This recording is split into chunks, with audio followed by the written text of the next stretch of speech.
been 15 seconds, so I'm going to assume we're live.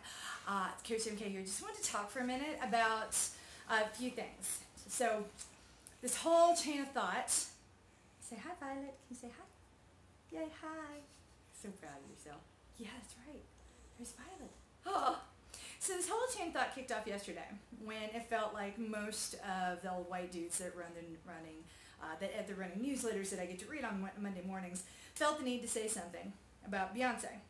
Homecoming had just come out over the weekend, which I loved, by the way, watched 3 times and cried most of the way through. I found it resonated for me as a little girl from the South who was in a high school marching band. It resonated for me on multiple levels simultaneously.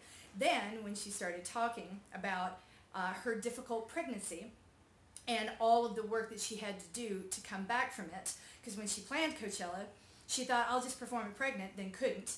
Then said, well, I'll just perform it next year, and that became a big question mark for a while. Would I ever get my endurance back? Would I ever get my strength back? So I watched it and just thought this was the most amazing thing ever. I couldn't believe she showed us so vulnerable. I couldn't believe she showed us the work. I couldn't believe she told us she was 218 pounds when she gave birth. That's amazing, and it's more than I weigh. But anyway, just for women to have that number as a benchmark, like, is like, that's Beyonce. Right, for her to show that work was an incredible, beautiful, and really brave thing to do, in my opinion. So the throwaway line in the film was, in order to reach this goal and be ready for this performance, and I knew what she had cut, what she wasn't saying. It's a lot to carry around that extra weight on your joints, because she did not have that extra weight on top of her joints in previous years when she'd been performing. So needing to get in shape for her also meant needing to shed some of the excess weight that she had put on during her pregnancy. And I get that. That's a reality. This woman, her performance, her instrument is not just her voice, but it's also her body. She's being watched in a way few of us ever will be. And to have that sort of rational or irrational expectations on what a postpartum woman is supposed to look like, she's dealing with them on an elevated stage and giving us all of this in the process.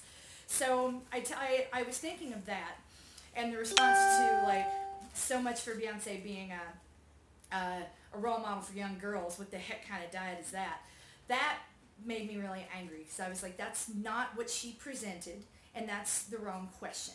If Beyonce was selling us a diet plan and was filling her Instagram with that, then maybe I could see that criticism. If Beyonce was filling her Instagram with sponsored ads for diet teas, I could still maybe understand that argument a little bit, but to be perfectly honest, that's on us. And by us, I mean the parents. If we're the parents of anything, doesn't matter if they're girls or boys, we need to have continuous conversations with them about advertisements versus science, about reality versus fantasy, about good marketing versus good research, about truth versus truthiness. If your child looks at Kim Kardashian, and I think she had this on her website a long time ago, diet lollipops were the thing that, appetite suppressant lollipops were the thing that I received some money to advertise. And maybe she liked them, maybe she didn't. But if you aren't seeing that and discussing that with your child, knowing that your child watches or follows the Kardashians on Instagram, and hopefully you're monitoring what they watch on Instagram, then you're missing an opportunity to have a bigger conversation about, hey, you know what, she probably doesn't actually eat those. She probably doesn't. She got paid money to do that. See the word sponsored. And by the way, while we're looking through this magazine, you can see that on the bottom. It says that this is a sponsored advertisement. Product placement is everywhere, and it's not always obvious, so you've got to be really smart. And so if you're not having that conversation with your kid, that is not on Kim Kardashian, and that sure as hell isn't on Beyonce. What we are living in a time when we're having more conversations about food and opening up to our own sense of discomfort and helplessness around it in a way that is pretty unprecedented, at least in a way that we never really discussed in my household when I was growing up. So I think that's a good thing, and I'm not here to bash on other people. So I was thinking about that overnight and about just how ugly it was. And if you're going to come after somebody, why Beyonce? God. Then when I woke up to Coach MK, Alex Hutchinson said, that foam rolling is nonsense and we don't need to do it, and he clearly disagrees with you. How are you going to respond? And I'm like, well, first of all, that's not what he said. Dr. Hutchinson is a busy dude, and he does not care about me any more than Beyonce cares about those old white dudes on running newsletters will never subscribe to. But I don't think we disagree, because just like with Beyonce, in this, what the article was trying to get at is the question begets the answer. You've heard me say this before. I got that from grad school, and I'm not going to say it less going forward.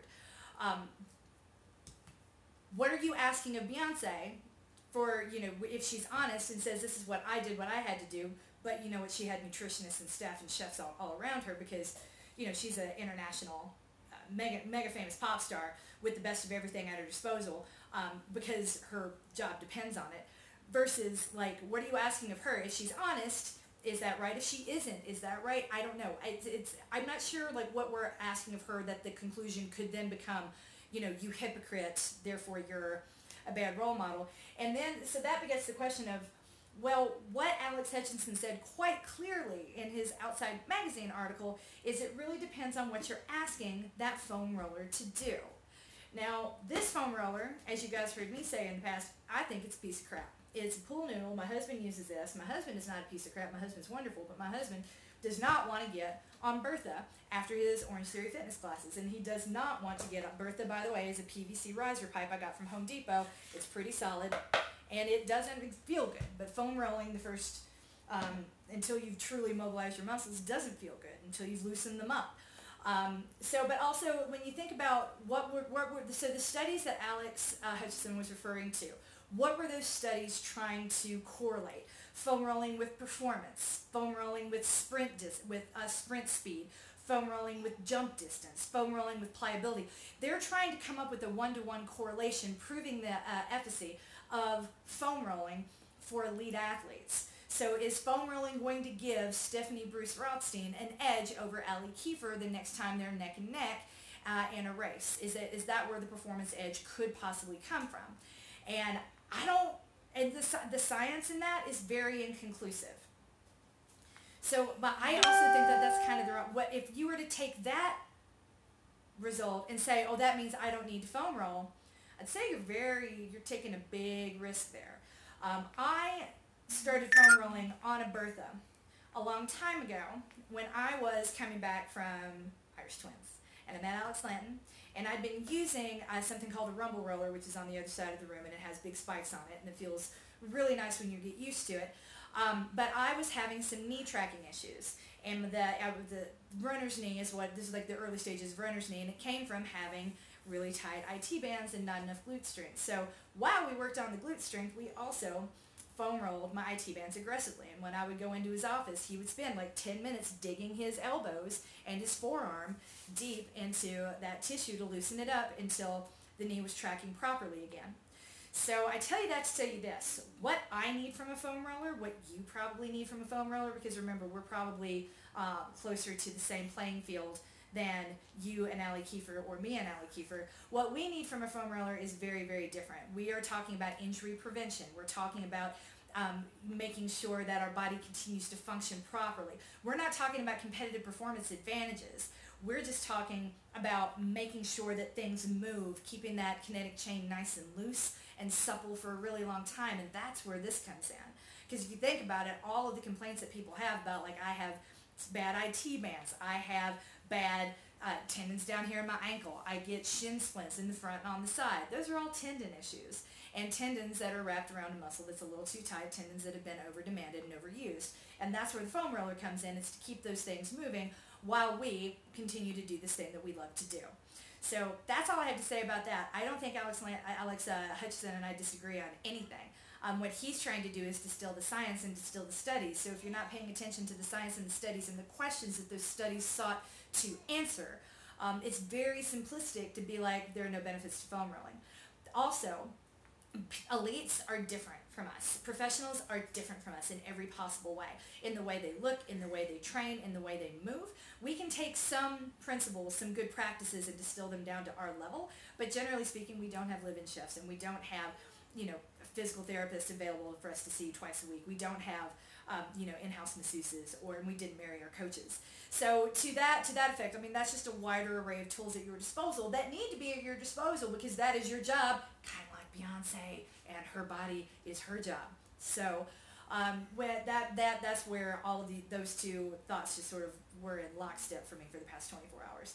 So if you want to stop foam rolling forever because you read an article, you didn't read an article, you read a headline about an article that said that foam rolling's crap, that's cool. But most elites, again, remembering that they're very different in professionals too, how much and how frequently they foam roll, that's the hard part. Science is trying to prescribe it. Do you need 5 minutes, 10 minutes, on which muscle, where, how? That's what science and medicine wants to do, and that's how a prescription is written. When I talk about my foam rolling prescription, I'm telling you the parts of me that I want to loosen up, and that's all of me, knowing that I want to do that. I've been doing this for 35 years, and I want to continue to do it for another 35 on the super duper dub amateur level. Because see, amateur is a thing, and I'm not even good enough to be considered amateur, right? Elites are amateur.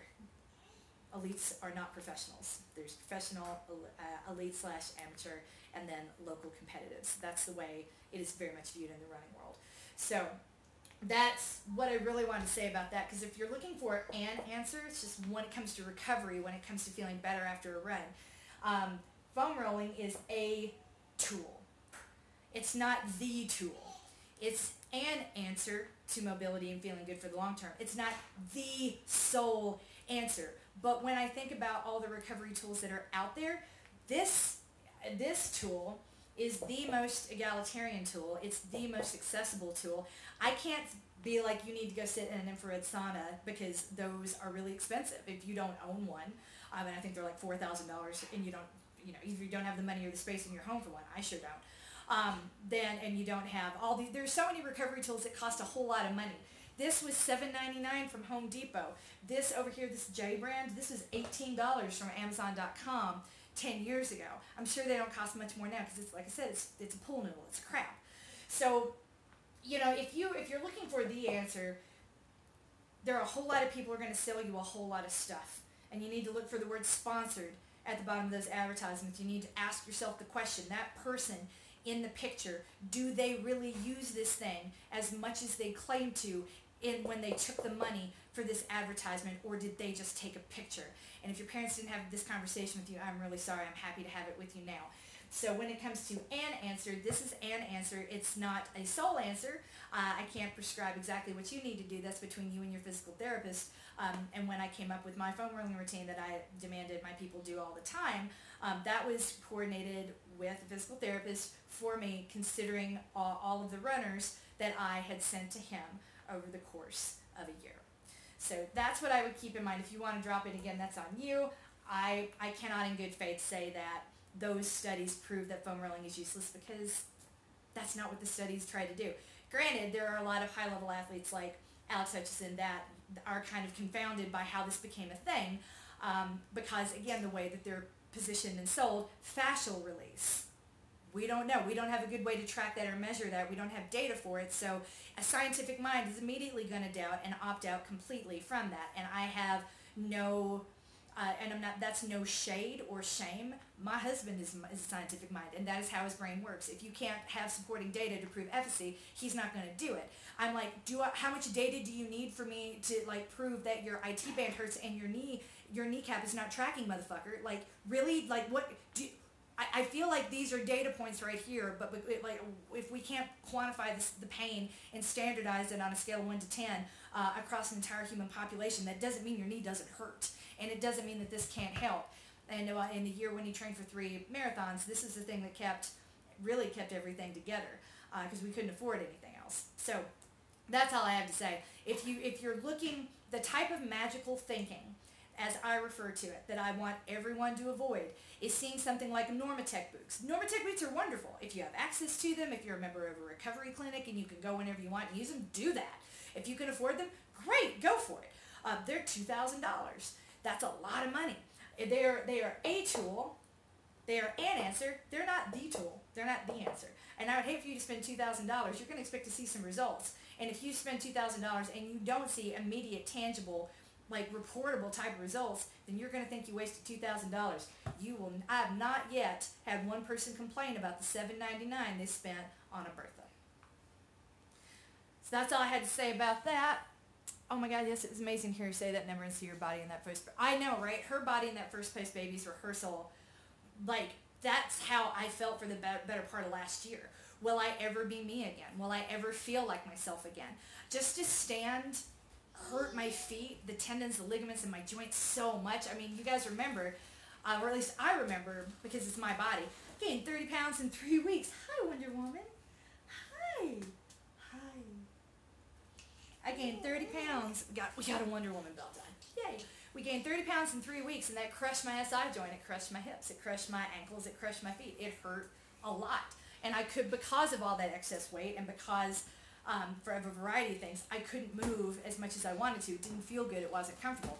And I mean, I opted to stay in bed while my body healed and just be super conservative. She couldn't afford to do that. She had money on the line with Coachella and this deal with Netflix that we didn't know about. There was a lot riding on her showing up and performing at Coachella, which she basically forced her body to do and succeeded. And I know how I felt. And when I saw her stand up that first time and then saunter off and sit, I know what that felt like too. And I cannot believe she continued to get up and show up and do and do and do and do and doesn't have bunions and doesn't have messed up feet and doesn't have massive amounts of hip. That's not even the difference between her having access to more stuff than we do. She did the work. God knows what she did to recover from it each day, but that work is impressive. And, you know, I guess you're an old white dude that's never had a baby, you don't know what that work looks like. If you're not an international pop star with all of the pressures, and none of us really know. Shonda Rhimes likes to call Beyonce a gift without a price tag because she doesn't show the work. She just shows up, does something, and runs away.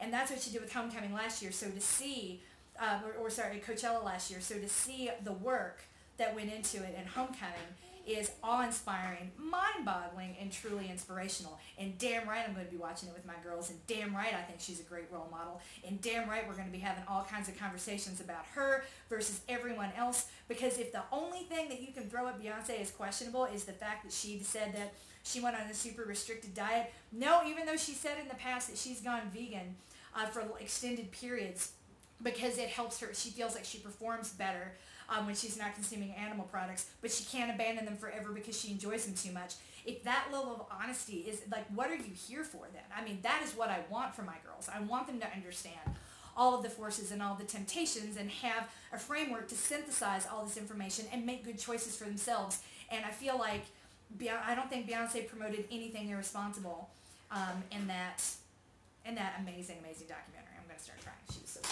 That was so great. Anyway, so that's all I have to say about foam rolling. That's all I have to say about that. I love Beyonce personally, and I don't hate people that disagree with me on that. I don't really care. But if you're going to come after her for not being a really great role model, you're going to need something better than that. It's really on us as parents to be the role models and provide these frameworks and ways of talking. It's not on, us to go out and demonize people we've never met, doing jobs we can only imagine under pressures that we can't begin to fathom. And when it comes to foam rolling, you do you, boo, but I'm going to continue to do this because it's anecdotal evidence. It would not hold up in science at all because it's self-reported and anecdotal, which both, what I'm about to say fails the sniff test for medical and scientific accuracy. But I see the difference in me and in my athletes, in myself and in my husband, in myself and the people around when I do versus when I don't foam roll. So damn right I'm going to keep doing that, and damn right I'm going to keep encouraging you to. But if you choose not to, once again, that's between you and your physical therapist. You're coached, you're loved. I got to go change, get my run done before it warms up out here. Love you guys. Bye.